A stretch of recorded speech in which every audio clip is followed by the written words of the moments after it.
Bom, vamos começar, né?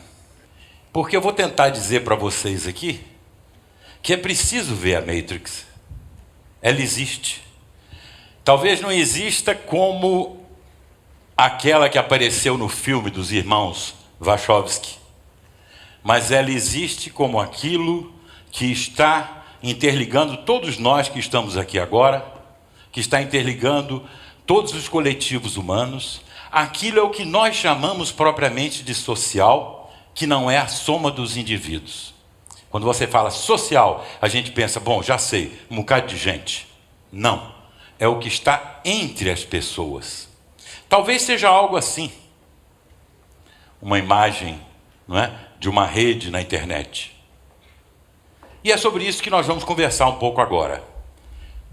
Explorações imaginativas no que nós podemos chamar de espaço-tempo dos fluxos, que eu venho fazendo junto com várias outras pessoas nos últimos 10 anos, mais ou menos. Como é que tudo começou? Eu estava trabalhando com desenvolvimento local. Trabalhei muitos anos, quase 2 décadas com desenvolvimento local. E eu estava interessado em saber por que determinadas comunidades são vivas, florescentes, as pessoas empreendem, exercem um certo protagonismo coletivo, e em outras não. As pessoas humanas que estão lá são as mesmas. Às vezes os recursos, o ambiente natural é o mesmo. Mas por que essa diferença? Eu comecei a investigar isso a partir de um problema muito prático, não é? Que era como induzir o desenvolvimento humano, social, sustentável em localidades. Mas aí eu vi que só através da observação da prática não era possível chegar a conclusões satisfatórias. Eu comecei então a investigar também o que outras pessoas tinham dito sobre isso. E aqui vocês estão vendo várias pessoas interessantes que foram os gigantes nos ombros dos quais eu andei um pouco. A começar do Tocqueville, que quando fez aquela viagem fantástica na América, ficou absolutamente impressionado com o espírito de associação, com a capacidade de auto-organização de resolver problemas. Não é? O Dewey, que viu que a democracia, no fundo, era a vida comunitária. Não é? A Hannah Arendt, que percebeu que a liberdade depende apenas da maneira como nós nos organizamos. E, sobretudo, essa velhinha que vocês estão vendo aí, faleceu em abril de 2006, infelizmente, Jane Jacobs, que percebeu o valor das calçadas, que percebeu o valor do happy hour, que percebeu que as pessoas têm que interagir com as pessoas no espaço público para gerar a energia suficiente capaz de promover o seu próprio desenvolvimento e o desenvolvimento da localidade onde elas estão. E nessa investigação eu descobri que existe um troço chamado capital social, que a gente não compra na venda, que não pode ser cortado, que não pode ser depositado, mas que é, no fundo, o resultado desses laços invisíveis, dessas conexões ocultas que estão nos ligando às outras pessoas com as quais nós convivemos. E a coisa mais importante que eu descobri aí, na verdade eu não descobri, porque a Jane Jacobs, em 1961, já tinha descoberto isso, que o que nós chamamos de capital social, esse fator sistêmico do desenvolvimento, que os economistas ainda não levam em conta, eles levam em conta até... Já aprenderam que existe um capital humano, mas capital social eles ainda não sabem exatamente o que é. Nada mais é do que a própria rede social.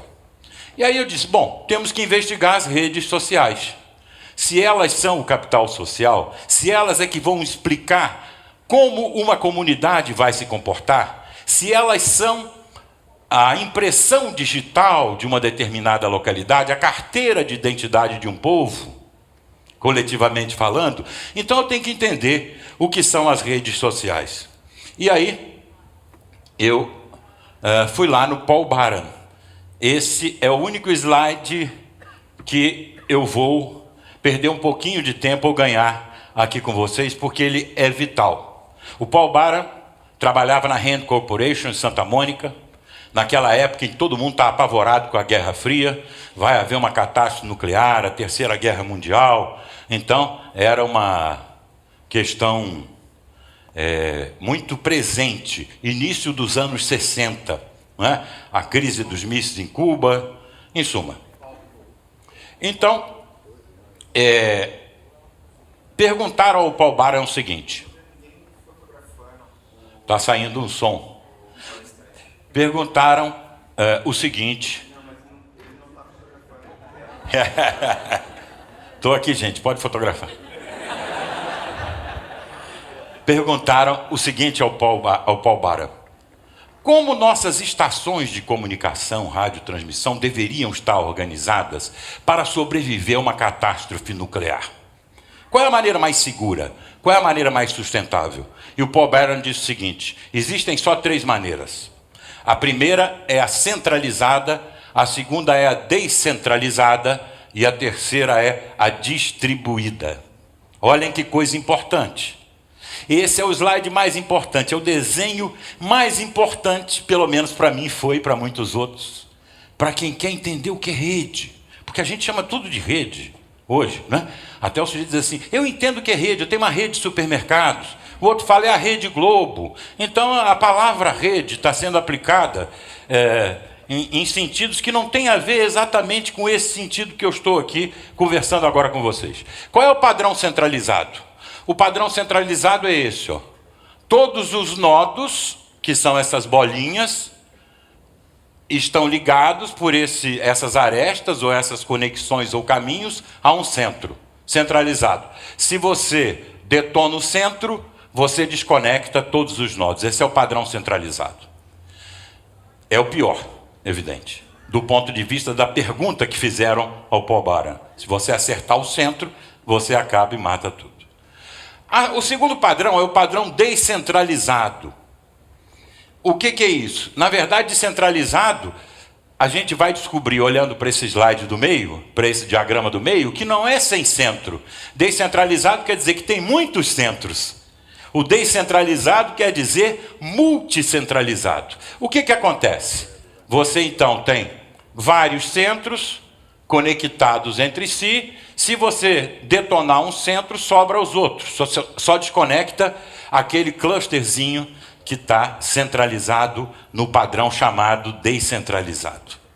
O que acontece aqui? Assim são a maioria das nossas organizações. Segundo esse padrão funcionam os partidos, os sindicatos, os governos, as ONGs, em suma, tudo. Quase tudo. 99% das coisas, das empresas, das escolas, das igrejas que nós participamos. Muito bem. Vocês sabem o que é isso aqui, né? O seu João está aqui, quer falar com a dona Maria que está aqui.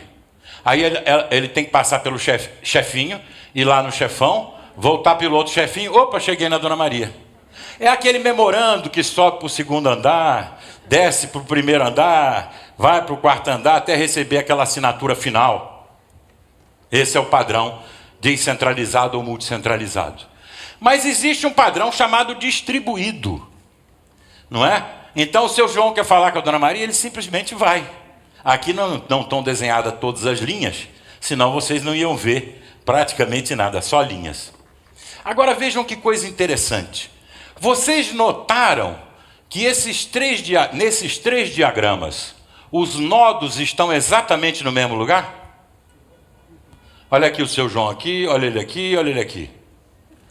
Olha aqui o Haroldo aqui, o Haroldo aqui. Está ficando sem... Vamos aqui numa... E o Haroldo aqui. Olha lá. Muito bem. Quer dizer que com 3, com as mesmas pessoas, se isso for uma representação da rede social, eu posso ter 3 sociedades diferentes? Quer dizer que com as mesmas pessoas, eu posso ter 3 organizações diferentes? Que coisa, hein? Difícil da gente entender, até fácil, mas aceitar isso é muito difícil. Porque nós fomos educados, formados, para acreditar que é o que estava dentro da nossa cabeça é que era determinante. Então nós nos metemos a fazer a cabeça dos outros. Ora, queremos um mundo melhor? Vamos fazer o proselitismo, não é? Vamos salvar o planeta, vamos salvar a humanidade, paz, cooperação, concórdia. Porque a gente está imaginando que é enfiando, depositando conteúdo na cabeça dos outros que muda a forma como aquela sociedade, aquela coletividade vai se manifestar. Mas parece que não é bem assim. Parece que com as mesmas pessoas eu posso ter 3 tipos de organização diferentes, que vão ter 3 comportamentos diferentes, vocês entenderam? Se eu fizer uma estrutura centralizada de clones do Mahatma Gandhi, ela não vai poder se comportar de maneira pacífica, cooperativa, mesmo que todos eles sejam clones perfeitos do Mahatma Gandhi. Claro, isso é uma experiência de pensamento, porque é uma Gedanken Experiment, como dizem os físicos. O Einstein gostava muito de fazer isso. Nós não vamos conseguir convencer os clones do Mahatma Gandhi a entrarem numa estrutura centralizada, mas se entrassem, não poderiam ter comportamento colaborativo. O que eu estou querendo dizer? A cooperação é um atributo do modo como os seres humanos se organizam, e nada mais. É duro. Eu fiquei mais de 1 ano até tentar assimilar e, vamos dizer assim, aceitar essa que não é uma evidência, não é? Porque isso não aparece evidentemente para nós. Bom, isso foi o fundamento das redes. Agora, a partir do final dos anos passados, começou a se desenvolver uma nova ciência das redes. Aí estão 3 expoentes muito importantes, entre tantos outros, dessa nova ciência que está crescendo velozmente. É uma ciência muito nova, tem 15 anos no máximo, com o estatuto que tem hoje. Análise de redes sociais, redes como estruturas que se desenvolvem e redes como sistemas dinâmicos complexos, que são as 3 vertentes que compõem a nova ciência das redes. A nova ciência das redes começou a explicar as coisas que acontecem no mundo de uma maneira totalmente diferente. E essa maneira totalmente diferente envolve fenômenos como o clustering, a tendência, independente da vontade, de formar aglomerados dentro da rede, na própria sociedade, evidentemente. O swarming, que é uma capacidade de organização incrível, que leva muitas vezes, pode levar a esses desenhos incríveis dos insetos, mas pode levar a isso que vocês estão vendo agora, março de 2004, Espanha em La Calle, né? Quando houve aqueles atentados em Madrid, como é que as pessoas foram se conectando e sem ninguém convocar, encheram ruas e praças e mudaram o destino da Espanha, o destino da... A sociologia tradicional não consegue explicar isso. É a nova ciência das redes que vem explicando. E um fenômeno fundamental, que é esse fenômeno do mundo pequeno. Vocês já ouviram falar disso? 6 Degrees of Separation, Small World Networks. Mas o que é isso, na verdade? Na verdade, isso é o que a gente pode chamar de crunching.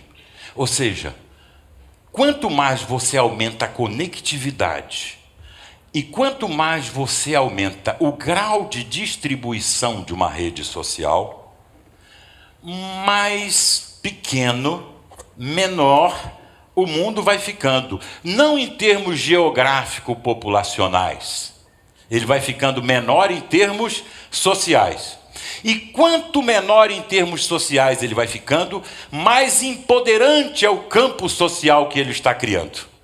Ou seja, mais capacidade de induzir as pessoas a inovar, a assumir protagonismo, a empreender. E não precisa muita gente. 1% das pessoas conectadas são capazes de capilarizar as redes sociais de tal maneira a revelar essa capacidade coletiva do capital social ou das redes sociais de promover isso que nós interpretamos como desenvolvimento. Bom, aqui começa então o que eu pretendia hoje conversar com vocês. Mas aqui termina também essa minha provocação inicial. Muito obrigado.